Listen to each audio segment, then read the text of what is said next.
AI is not merely making existing tasks faster or cheaper, but is changing the economics of intelligence itself by allowing systems to learn from data, improve with use, and scale cognitive work in a way that was previously impossible.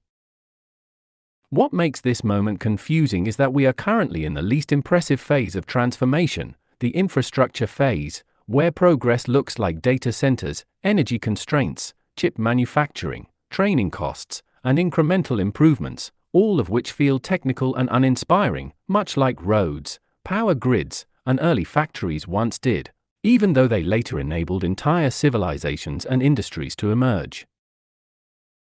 The key distinction between a short boom and sustained growth is not how exciting a technology feels, but whether it integrates across many domains, reduces costs over time, and reorganizes how society functions, and by that standard, AI fits the pattern of general-purpose technologies like writing, electricity, and the internet far more closely than it fits the pattern of temporary trends.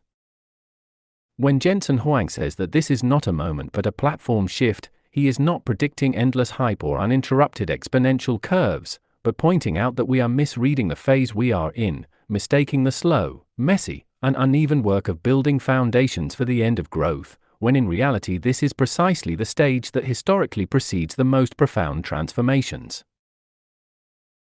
The deeper question, then, is not whether AI or any other foundational technology will slow down, because all growth eventually does, but what the world will look like when these systems become so deeply embedded in everyday life that we stop noticing them altogether, the same way we no longer marvel at electricity, the internet, or GPS even though modern society collapses without them.